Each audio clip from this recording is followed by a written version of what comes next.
Correcteur News TV, Awande correction, il y a news tout.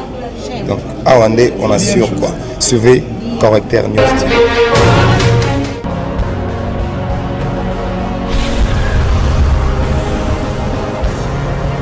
S'abonner massivement sur Correcteur News avec Yemoko Rachou. Merci la bande de nous sur Basile Bakou ya Rolanda Bisso na émission na Bisso lelo. Todo sola na moko ya basa nzamba munene ya moko yo yende tu beta masolo ya actualité ezeleka na ba église na Bisso et to beta sur le solo ngana ye o itali ke kondi ma foi bana nzambe bo comprendre kondi ma sukeza nini toza ensemble na ndeko nanga ya mwasi yende to sa na ye masolo fait que to solo na musala nzambe. Bonjour papa. Bonjour Ndekonanga. Bonne santé. Non, Ngolo, Dieu nous fait grâce. Bande ko baola na biso ba na posibaye ba to fali na nani. Donc je suis l'évêque Emmanuel Mokubi comme président provincial il y a toute l'église des réveils il y a Grand Équateur. Donc RSC en cycle. En même temps dans le ministère je suis prophète Emmanuel de l'église Foi et Victoire. Merci Moussé Nzambé. Est-ce que la différence est entre prophète et évêque?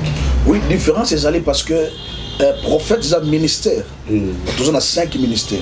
On a 5 ministères, on a docteur, on a pasteur, on a évangéliste, on a apôtre, on a prophète. Mais évêque est un titre. Et comme en anglais, tu as bishop. C'est comme c'est évêque. Donc ancien, c'est un ancien. Ce n'est pas une fonction, ce n'est pas un ministère, c'est juste que les anciens, comme tu as archbishop, donc ancien des anciens. Merci la bande de Rolanda Bisso, qui déjà n'engage Moussala Nzambi à lobby, puis n'engage à se présenter, de se comprendre, parce que ça va te béler, mais tout n'a qu'à. Tu l'as tout l'amour qui évêque, tu l'as tout l'amour qui archevêque, tu l'as tout l'amour qui bishop. Et ça n'est pas belé à battre, bah comprendre à côté. Mais les lots Moussa Nzambe a expliqué bien en fait que tu comprends. Maintenant Nzambe, tu nous trouves aussi la foi. Est-ce que vous pouvez cette définition de la foi? D'abord, ce qui est qui combine l'église nanga foi et victoire, c'est que déjà par rapport à Nzambe pesinga ministère, pesinga vision.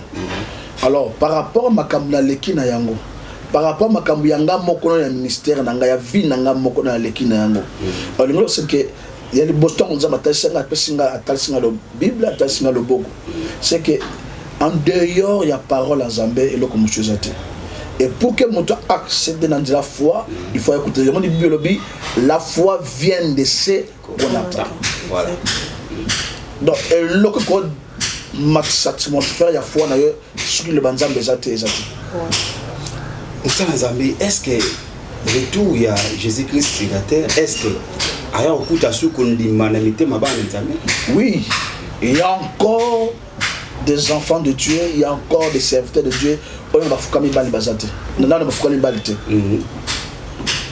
savez, dans le bar choqué, il y a un faux dollar.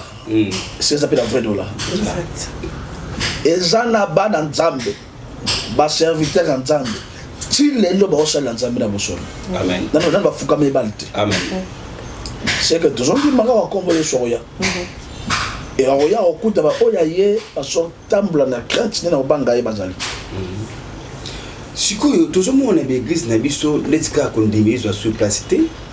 Parce que bien là-bas, en Nzambe, babungi si qu'on dit malabango, à cause de ma cambo, bamo, na l'église. Pour nous, état évêque.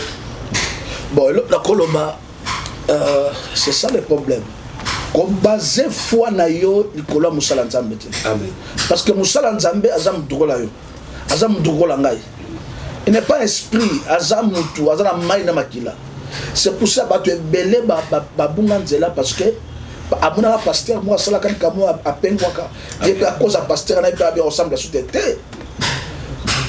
Tant Nzamba benga yo apona yo abonona pasteur. Pasteur a juste un pont. Amen. Il y a accompagner yo ou atteindre le tif au Seigneur. Amen. Comme une Bible lobby na Exode 23 verset 20 à 22. Voici j'envoie un ange devant toi. bino zo bana kotinda ange liboso na yo pona a protéger yo pe a commission esika on a préparé pour na yo. Amen. Donc pasteur azali Zambete, ce n'est pas un esprit. Pasteur azana njoto na mai na makila na ba sentiment mutu. Alors tango sambela la nande eloko zali kola pasteur wana. Kolanda apparat c'était kolanda makambo zo vivre ngote mais tala grâce ni non zamba tshezi kwa pasteur wana. Yo moni ba tibala nzembe ba bungi nzela parce que mon pasteur était à sali. Au quoi le pasteur aza appelé te abenga mate. Amen. Kolanda ye parce que ça la bombe aza appelé te. Parce que ça ba benga mi na ba ponami. Amen. Au quoi ça on peut nous en benga mité. Au quoi ça mo benga mi nous en ponami te. C'est ça la différence. Likambo prophète, nga na préféré na benga prophète parce que biso déjà biso les anciens. Bon. Na ndenge nga na yebeli mon ponami. Une vie chrétienne commence par la foi, se termine par la foi. C'est pour ça que na etonga kondimeza lisusu te. Tokosala nini papa? Yebisa biso na mokie côté wana. Bible zoloba sa kondima to sa eloko moko. Église aujourd'hui tambola sans foi. Les églises ont Amen. parce que quand dit mes amis, eza eloko yo miso bo muté ko monité. Eza eloko yo mateur bo muté yo kité. Ce sont les choses surnaturelles. Oyo nzama préparaka pour ba ouais. Amen. Donc ce qui muté pasteur au camp église ça kondima. Ces églises ont atikana asala a changé mon combo et comment ta boulangerie. Évêque bon et comme ma boulangerie oui c'est vrai parce que bisoto yebi la foi ils a appelé une chose qui n'existe pas. Si on a na kati na kondima wana évêque tozo mona sko ba conflit et puis na église si ko so qui conflit est en église est-ce que ça surprendre que kondima la mité mabana na bato ozala kaka conflit na église et l'obité que Yesu Masiya kufi.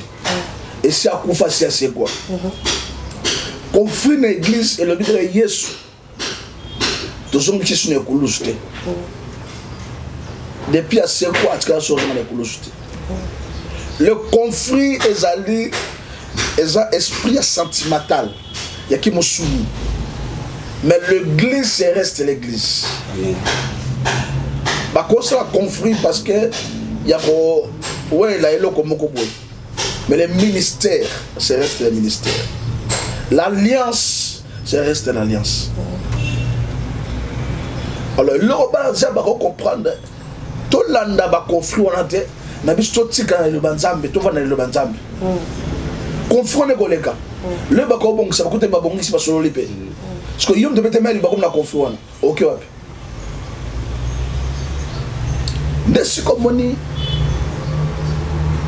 esi komoni bana nzamba okota libulu yango parce que musako l'excuser esi ka bana nzamba bazo kota na libulu c'est que ça basala nzamba nde basala ke bana bakota na libulu c'est ça je na bango so bo swana yoka yona liboye okoza mopona oza mobenga mite exact okoza mopona oza mobenga mite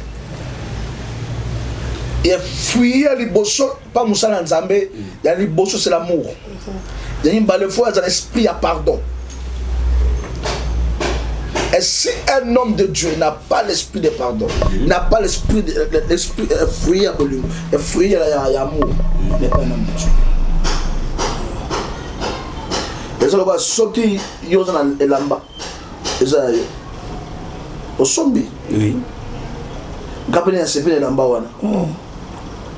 Ah, mais ça n'a pas l'amba sombi wana, c'est un péché. Ouais. C'est un péché. C'est que laisser le temps au temps. Amen.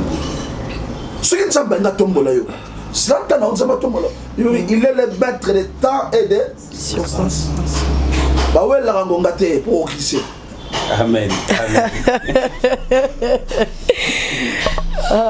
Bon, merci papa tozo kobakaka bande ko bozo na biso bozo comprendre ndenge musala nzambe OK na biso et bozo comprendre esika ni tozali parce que kolima nde mutu esalaka chrétien abengama chrétien ndenge mosala nzambe otoloba awa eza te so omoni papa bazoswana bina makambo na bango yo mwana na nzambe otie yango elongo mpe nayebisa bana na nzambe tosambela bapaster te mais tosambelaka nde nzambe soki osambela paster okuya mosala na nzambe nayoka mingi baprofete bateyaka mpenza te baprofete bayaka kamba die ma parle nzambe alobi nanga boye nzambe abi tosalaka boye mingi nayoka yango kaka mpa basali na nzambe baprofete mingi baza bongo nayebi te ezalaka nini bazalaka na appel ya komona mais ya koloba te non.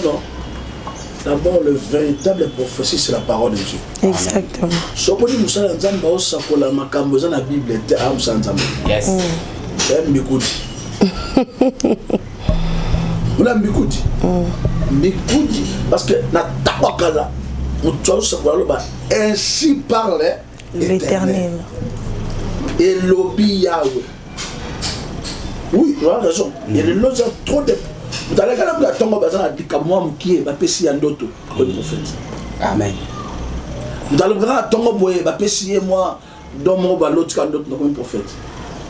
Les prophètes ba comme rangot ba bota na prophète. Amen. Amen. Chico Moussa Nzambe. Est-ce que vous remarquez que le ministère prophétique est commis na ba erreur rebelle ba décalé. Ouais, ba erreur est commis belé. Voilà. Ba erreur vraiment est belé. Oh strabe. Oh bimikuna. Ce qui a bête Rambunda Gobik.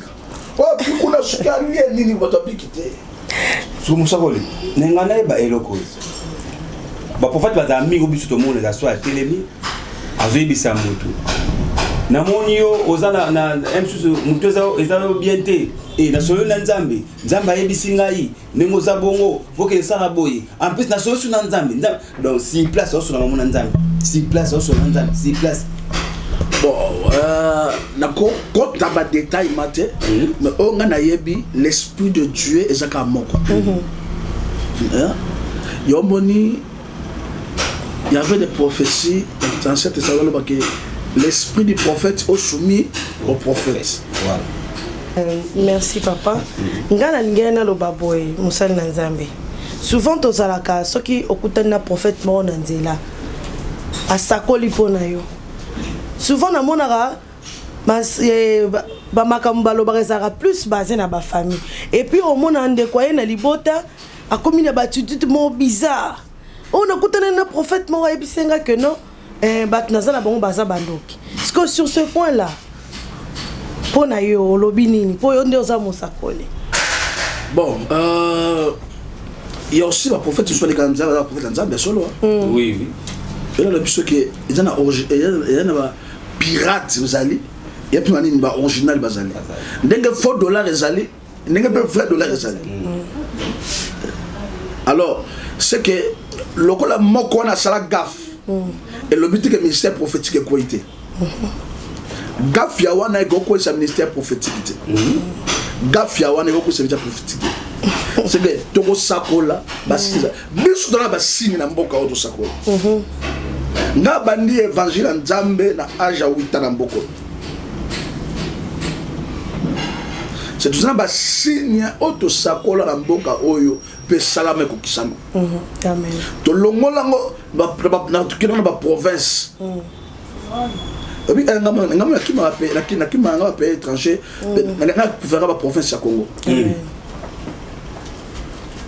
Nga pour faire ba province ya Congo. To kera ba signe na province to sakola na prophète ba salam. Amen. Prophète ezateka ke na lamuna tongo na tu costume na tu propre na ne prophète na kalingi su na ne prophète loba makamuni o lobe salama. Amen. Nini o loba to mona pe kokisama. Amen. Nzamba va battre aveugle. Amen. Yo tambla ka nzamba aveugle na mona o mona tiwa. Eta que yo musala nzambe. Po na yokaki association pe ya ba musicien wana ba msuku ba osangana bazo répondre ka tant ba répondre et pour ça na ya ba na nzambe et ça peut pas si moi ndemo en fait na TV otala MC Wela a fini avec musala na nzambe sikoyo soki eza nzambe azo ebisa ye asala bongo ate ba finge ozapamba wana le bon donc c'est tout c'est tant Soki.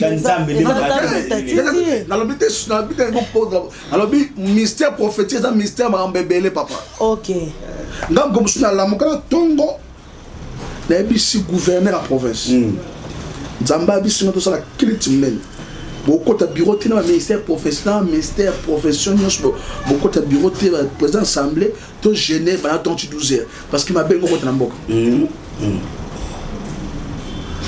eza ministère awa ebola yaka na mbandaka ebola yeda mbandaka nayebisi maire de la ville bongisila biso bakwa nyonso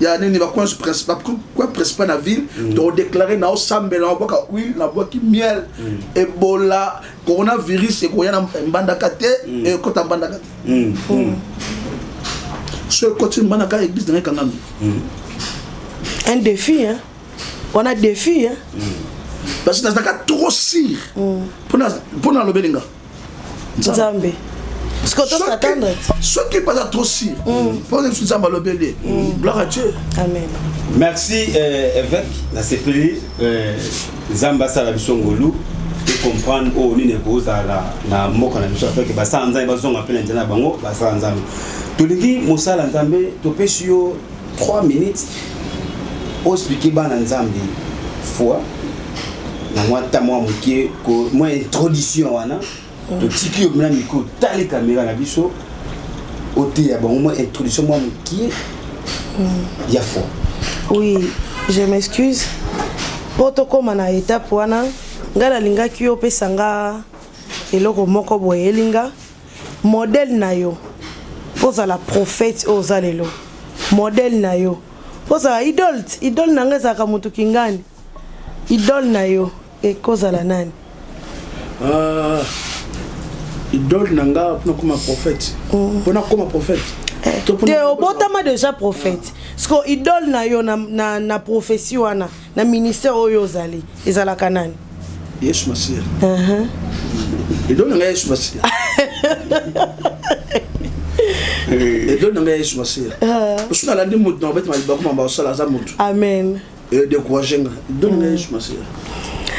Merci bana nzambe tokomi na biso na suka ya émission na biso to permettre monseigneur na nzambe totiki le plateau ye azote ya bana nzambe pe azosambela pour la bana nzambe bazala na kimia na mboka na yo nalingi bato nyonso ozolanda biso partout osiko ozali n'importe quelle aire okolanda biso mboka nyonso ozwami elingi na biso ke la foi attire quelque chose kondima ebendaka eloko moko oh yo peut-être oza na problème sérieux ya kobota oza na problème sérieux ya batrompe ya baproblème sérieux ya foyer ya vie sentimentale ozaka na mobali akabwana ozaka bando bosala musala donc ya eza vie musovivaka vie ya limitation ya uniforme c'est que uniforme ça veut dire quoi na famille na bino bozwaka mibali mais mibali bakomisa bino na suka te bala bino te eza vie ya uniforme et ya bato mosusu baviva vie ya uniforme ya limitation ya finance otravaille osimbaka mbongo mais mbongo wana esaka eloko ya malonga te osomba mpe lipango te osala eloko ya malonga te eza bato mosusu ozolanda ngai partout ozali obandaka likambo me koma na suka te maladi moko enyokola yo ozo comprendre te atozu musala suka so fo musala ebeba ozo na problème ya document ozo na problème kwa mebele ya AVC ya cycle ngene biso que par la foi tout est possible. Par la foi rien n'est possible à Dieu. Ngene bisabino ezaka na mutu moko oza capable de changer final yo so landanga na partout ozali que c'est le nom de Jésus-Christ de Nazareth.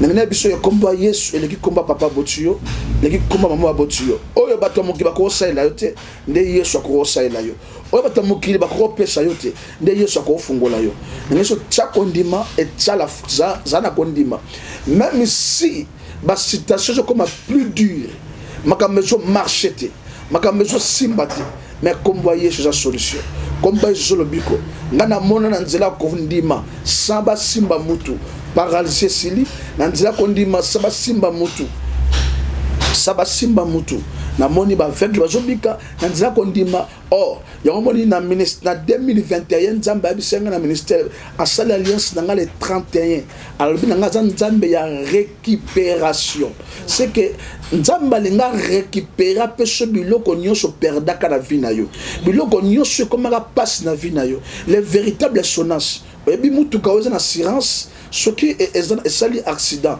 sonance akofuta yango parce que eza assuré na sonance mais biso toza assuré na kombo ya yesu toza assuré na kombo ya bible ezoloba boye na mokanda ya 2 chroniques 20 bible lobi confiez-vous à l'Éternel votre Dieu, vous serez affermis. Mais à mes serviteurs, les prophètes, vous allez réussir. C'est que Dieu, quelque part, il ne fait rien sans d'abord révéler ses secrets à ses serviteurs, les prophètes. Aujourd'hui, nangai bisa kondima, kala makambo lembisa kiyo. Au dépenser na problème wana au dépenser au kotisimbongo marame marcharaté mais je déclare au nom de Jésus-Christ Nazareth quand de cela nangai miracle na côté de la vie na yo na lingi mois de février et c'est la mois de sengo et c'est la mois de faveur et c'est la mois de miracle et c'est la mois de restauration et quand je parle restauration ça veut dire que le ko perda qui forme et zonga na forme na yango tala vie na zakande ngeni tala vie na yo bandaka ndeni foyer na bandaka ndeni musane bandaka ndeni makamano ko vivre zakande ngeni na biso que kota contact na prophète et te ressemble la pona yo numéro nangai ezali plus 243 82 72 86 111 plus 243 82 72 86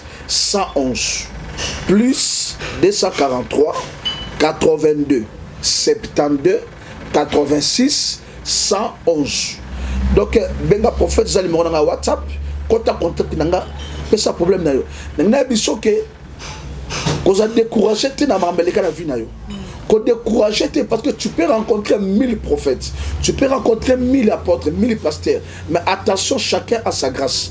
Même ceux qui ont meka partout et simbate, quand tu as contact nabiso, on va prier toyo kanzambe, nzambe le blabiso. Et nabiso que nzambe atika ka jamais motoye panaye azonga lenga yaki. Et quand Moutakoutana Nzambe, faut histoire changer. C'est pour cela que moi, je suis en makila, à Simbalamba Yesu. Yesu, c'était après un mois aussi, non. C'était en même instant, Makile Katani. Tant que Bartimée a rencontré Jésus, c'était en même instant, M. Fongwami. On a même Nzambe. Oyo asalaka makambu eyo kanaka ya lelo nzamba lelo azan nzambe ba ndoto te azan nzambe ba histoire te azan nzambe ba promesse te yo muto zolanda ngai kota contact nanga na prophète. Je m'appelle le prophète Emmanuel Mukubi. Il y a Église Centre de Gloire, ministère Centre de Gloire, Église Foi et Victoire. Alors, ça là il faut que tu contactes nanga nzamba ozanga opambola ote nzamba osogas na prier yom dozo na problème sérieux ozobela pour mukanda mobala kimayo ko bote zate complication na santé complication na musala ozora mbongo simbrate famille na bino faut que famille na bino ba complication ça ma besoin c'est gravé chaque fois na famille na bino simbaka loboko tchala motema na jo déclarer Seigneur Jésus, n'a déclaré mutasura dans la minute que miracle en Zambie accompagné. N'a déclaré faveur en Zambie et accompagné mutasura dans la biso. Un problème sérieux. Mon thème soukié a dépensé ma bon n'a juste solution. Mais comme solution ça comme Yesu Masia. N'a je présenté Yesu Masia ndakunayo. N'a je présenté Yesu Masia na vie na yo. N'a je présenté Yesu Masia na foyer na couple na yo. Tika comme Yesu et ma kimia et ma esengo et ma faveur na ndakunayo et ma faveur na musana yo. Ata soki ba telemisa ki loi moko babike cheya moko babike okobonga te okofenser te okoresiter okozaka jouer mais au nom de Jésus-Christ parce que Bible dit voici les miracles qui accompagnent celui qui croit au nom de Jésus. Seigneur, la programme miracle na programme faveur. Bible Joloba, rien n'est possible à celui qui croit à Dieu. Tout est possible à Dieu. Le quoi, tout est possible à Dieu. Tika nyoswa vina yo comme malam. Nyoswa vina yo comme semo. Nyoswa vina yo bonga. Nyoswa vina yo récit. Na kombo na Yesu au nom de Jésus tolobi. Amen. Numéro de téléphone on a répété plus 243 82 72 86 111 plus 243 82 72 86 111.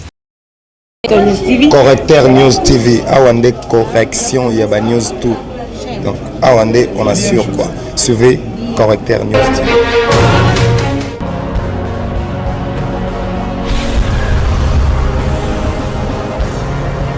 S'abonner massivement. Tu as vu Correcteur News avec Yemoko Rachou.